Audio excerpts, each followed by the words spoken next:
राधे राधे मेरे प्यारे भाइयों बहनों माताओं व बंधुओं, संस्कार की बातें चैनल में आपका स्वागत है। बंधुओं, आज मैं आपको सुना रही हूँ गुरु प्रदोष व्रत कथा। बंधुओं, गुरु प्रदोष व्रत की पूर्ण पूजा विधि क्या है और गुरु प्रदोष व्रत का महत्व क्या है। बंधुओं, हर मास में 2 बार प्रदोष व्रत आता है। जैसे कि 2 एकादशियां आती हैं, उसी प्रकार 2 प्रदोष व्रत आते हैं। बंधुओं, जो कि हर मास में त्रयोदशी तिथि को होता है। बंधुओं, इस बार प्रदोष व्रत 28 अप्रैल गुरुवार का है। गुरुवार का होने के कारण इसे गुरु प्रदोष कहा जाता है। बंधुओं, जिस वार को भी प्रदोष आए वह उसी वार के अनुसार अर्थात उसी वार के नाम से जानी जाती है। बंधुओं, गुरु प्रदोष का बहुत अधिक महत्व है। जो मनुष्य भी गुरु प्रदोष व्रत करते हैं उन्हें किसी प्रकार का रोग नहीं होता और उनके व्यापार में वृद्धि होती है। जो गुरु प्रदोष व्रत करते हैं उन्हें किसी प्रकार का कोई रोग नहीं सताता। बंधुओं, पूर्ण विश्वास सच्ची निष्ठा के साथ गुरु प्रदोष व्रत की कथा को सुने। यदि कोई प्रदोष व्रत नहीं करता है, वे भी यदि गुरु प्रदोष व्रत की कथा को सुनेंगे, उन पर भी भगवान शिव की विशेष कृपा होगी। बंधुओं, यदि आपने YouTube चैनल संस्कार की बातें अब तक सब्सक्राइब नहीं किया तो जरूर करें और बेल आइकन दबाना ना भूलें ताकि आपको हमारी आने वाली सभी वीडियोस की जानकारी सबसे पहले हो सके। बोलो शिव शंकर भोलेनाथ की जय, विष्णु भगवान की जय। एक समय सर्व प्राणियों के हित के लिए परम पावनी भागीरथी के तट पर ऋषि समाज द्वारा विशाल का किया गया। विज्ञ महर्षियों की एकत्रित सभा में व्यास जी के परम शिष्य पुराण वेता सूत जी महाराज हरि कीर्तन करते हुए पधारे। सूत जी को देखते ही शौनक आदि 88,000 ऋषि मुनियों ने खड़े होकर दंडवत प्रणाम किया। महाज्ञानी सूत जी ने भक्ति भाव से ऋषियों को हृदय से लगाया तथा आशीर्वाद दिया। विद्वान ऋषिगण और सब शिष्य आसनों पर विराजमान हो गए। मुनिगण विनीत भाव से पूछने लगे, हे परम दयालु, कली काल में शंकर की भक्ति किस आराधना द्वारा उपलब्ध होगी? हम लोगों को बताने की कृपा कीजिए, क्योंकि कलयुग के सर्व प्राणी पाप कर्म में रत रहकर वेद शास्त्रों से विमुख रहेंगे। दीनजन अनेकों संकटों से ग्रस्त रहेंगे। हे मुनिश्रेष्ठ, कली काल में सत्कर्म की ओर किसी की रुचि न होगी। जब पुण्य क्षीण हो जाएंगे तो मनुष्य की बुद्धि असत कर्मों की ओर खुद ब खुद प्रेरित होगी, जिससे दुर्विचारी पुरुष वंश सहित समाप्त हो जाएंगे।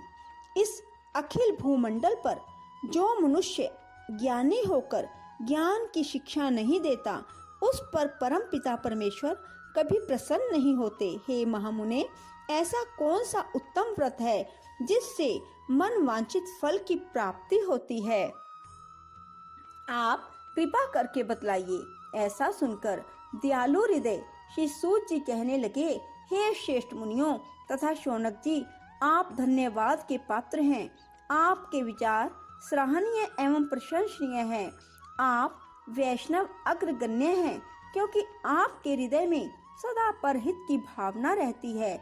इसलिए शौनक आदि ऋषियों, सुनो, मैं उस व्रत को तुमसे कहता हूँ जिसके करने से सब पाप नष्ट हो जाते हैं।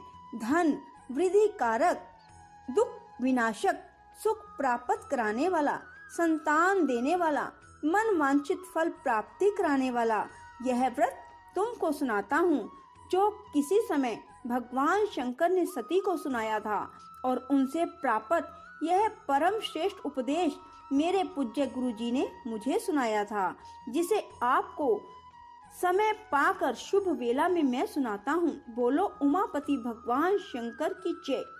सूत जी कहने लगे कि आयु वृद्धि स्वास्थ्य लाभ हेतु त्रयोदशी का व्रत करें। इसकी विधि इस प्रकार है। प्रातः स्नान कर निराहार रहकर शिव के ध्यान में मगन हो, शिव मंदिर में जाकर शिव की पूजा करें।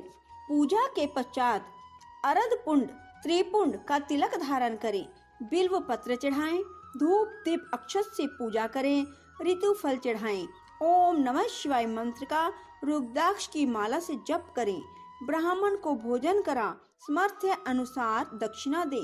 तत्पश्चात मौन व्रत धारण करें। व्रती को सत्य भाषण करना आवश्यक है। हवन आहुति भी ओम रीम क्लीम नमः शिवाय स्वाहा से आहुति देनी चाहिए। इष्ट फल की प्राप्ति होती है। व्रती मनुष्य पृथ्वी पर शयन करें, एक बार भोजन करें, इससे सभी कार्य सिद्ध होते हैं। मास और फागुन मास में तो इसका विशेष महत्व है।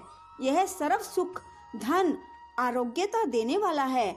यह व्रत इन सब मनोरथों करता है। हे ऋषिवरों, यह प्रदोष व्रत जो मैंने आपको बताया कि शंकर पति को और वेद व्यास मुनि ने मुझको सुनाया था। प्रदोष व्रत कथा। पूजा की विधि। प्रदोषो रजनी मुखम के अनुसार सायंकाल के बाद और रात्रि के आने के पूर्व दोनों के बीच का जो समय है उसे प्रदोष कहते हैं। व्रत करने वाले को उसी समय भगवान शंकर का पूजन करना चाहिए। प्रदोष व्रत करने वाले को त्रयोदशी के दिन भर भोजन नहीं करना चाहिए। शाम के समय जब सूर्यास्त में 3 घड़ी का समय शेष रह जाए तब स्नान आदि कर्मों से निवृत्त होकर श्वेत वस्त्र धारण करके तत्पश्चात संध्या वंदन करने के बाद शिव जी का पूजन आरंभ करें। पूजा के स्थान को स्वच्छ जल से धोकर वहां मंडप बनाएं। वहां 5 रंगों के पुष्पों से पद्म पुष्प की आकृति बनाकर कुश का आसन बिछाएं। आसन पर पूर्व अभिमुख होकर बैठे। इसके बाद भगवान शंकर का ध्यान करें। करोड़ों चंद्रमा के समान कांतिवान त्रिनेत्रधारी मस्तक पर चंद्रमा का आभूषण धारण करने वाले पिंगल वर्ण के जटाजूटधारी नीलकंठ तथा अनेक रुद्राक्ष मालाओं से सुशोभित वरद हस्त त्रिशूलधारी नागों के कुंडल पहने व्याघ्र चर्म धारण किए हुए रतन जड़ित सिंहासन विराजमान शिव जी का गान करना चाहिए। व्रत के उद्यापन की विधि। प्रातः स्नान आदि कार्य से निवृत्त होकर रंगीन वस्त्रों से मंडप बनाएं। फिर उस मंडप पर शिव पार्वती की प्रतिमा स्थापित करके विधिवत पूजन करें। तदंतर शिव पार्वती के उद्देश्य से खीर से अग्नि में हवन करना चाहिए। हवन करते समय ओम उमा सहित शिवाय नमः मंत्र से 108 बार आहुति देनी चाहिए। इसी प्रकार ओम नमः शिवाय के उच्चारण के शंकर जी के निमित्त आहुति प्रदान करें। हवन के अंत में किसी धार्मिक व्यक्ति को सामर्थ्य के अनुसार दान देना चाहिए। ऐसा करने के बाद ब्राह्मण को भोजन दक्षिणा से संतुष्ट करना चाहिए। व्रत पूर्ण होने पर ऐसा वाक्य ब्राह्मणों द्वारा कहलवाना चाहिए। ब्राह्मणों की आज्ञा पाकर अपने बंधु बांधवों को साथ में लेकर मन में भगवान शंकर का स्मरण करते हुए व्रती को भोजन करना चाहिए। इस प्रकार उद्यापन करने से व्रती पुत्र पौत्र आदि से युक्त होता है, आरोग्य लाभ करता है। इसके अतिरिक्त वह अपने शत्रुओं पर विजय प्राप्त करता है, संपूर्ण पापों से मुक्त हो जाता है, ऐसा स्कंद पुराण में कहा गया है। त्रयोदशी व्रत महात्म। त्रयोदशी अर्थात प्रदोष का व्रत करने वाला मनुष्य सदा सुखी रहता है। उनके संपूर्ण पापों का नाश इस व्रत से हो जाता है। इस व्रत के करने से विधवा स्त्रियों को अधर्म से ग्लानि होती है और सुहागन नारियों का सुहाग अटल रहता है।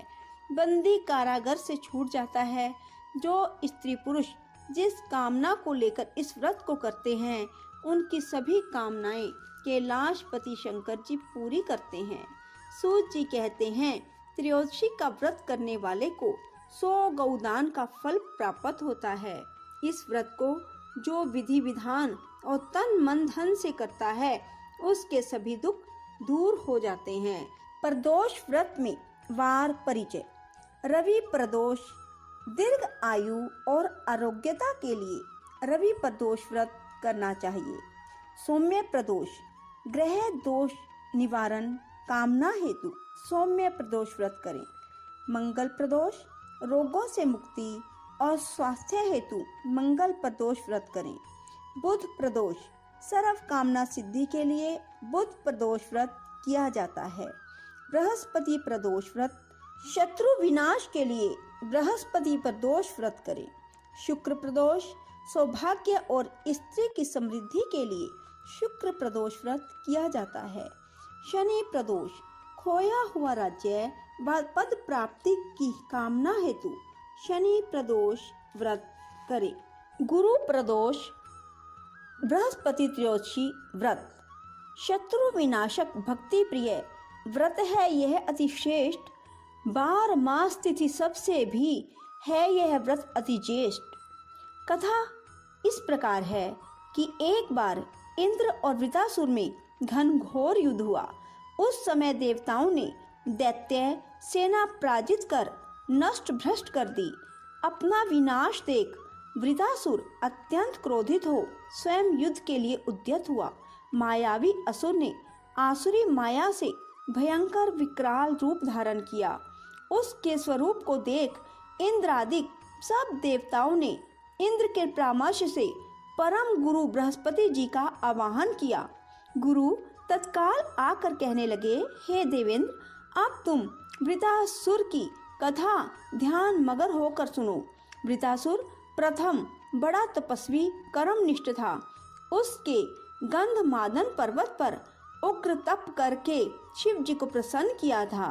पूर्व समय में यह चित्ररथ नाम का राजा था। तुम्हारे समीपस्थ जो सुरम्य वन है वह इसी का राज्य था। अब साधु प्रवृत्ति विचारवान महात्मा उस वन में आनंद लेते हैं। भगवान के दर्शन की अनुपम भूमि है। एक समय चित्ररथ स्वेच्छा से कैलाश पर्वत पर चला गया। भगवान का स्वरूप और वाम अंग में जगदम्बा को विराजमान देख चित्ररथ हंसा और हाथ जोड़कर शिव शंकर से बोला, हे प्रभु, हम माया मोहित हो विश्व में फंसे रहने के कारण स्त्रियों के वशीभूत रहते हैं, किंतु देवलोक में ऐसा कहीं दृष्टिगोचर नहीं हुआ कि कोई स्त्री सहित सभा में बैठे।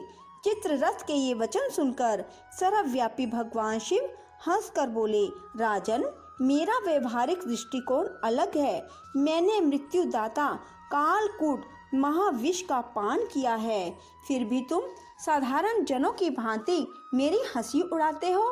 तभी पार्वती क्रोधित हो चित्ररथ की ओर देखती हुई कहने लगी, ओ दुष्ट, तूने सर्वव्यापी महेश्वर के साथ ही मेरी हंसी उड़ाई है। तुझे अपने कर्मों का फल भोगना पड़ेगा। उपस्थित सभा सद महान विशुद्ध प्रकृति के शास्त्र तत्वन्वेषी हैं और सनक नंदन सनत कुमार हैं। ये सर्व अज्ञान के नष्ट हो जाने पर शिव भक्ति में तत्पर हैं। अरे मूर्ख राज, तू अति चतुर है, अतएव मैं तुझे वह शिक्षा दूंगी कि फिर तू ऐसे संतों के मजाक का दुस्साहस ही ना करेगा। अब तू दैत्य स्वरूप धारण कर विमान से नीचे गिर। तुझे मैं शाप देती हूँ, अभी पृथ्वी पर चला जा। जब जगदम्बा भवानी ने चित्ररथ को यह शाप दिया, जो वह तत्क्षण विमान से गिरकर राक्षस योनि को प्राप्त हो गया और प्रख्यात महासुर नाम से प्रसिद्ध हुआ। त्वष्टा नामक ऋषि ने उसे श्रेष्ठ तप से उत्पन्न किया और अब वही वृतासुर शिव भक्ति में ब्रह्मचर्य से रहा। इस कारण तुम उसे जीत नहीं सकते। अतएव मेरे परामर्श से यह प्रदोष व्रत करो, जिससे महाबलशाली दैत्य पर विजय प्राप्त कर सकोगे। गुरुवर के वचन को सुनकर सब देवता प्रसन्न हुए और गुरुवार प्रदोष व्रत को विधि विधान से किया ओम नमः शिवाय। राधे राधे, जय श्री कृष्णा। दोस्तों, यदि आपको हमारी वीडियो पसंद आए तो इसे लाइक करें और शेयर भी जरूर करें। धन्यवाद।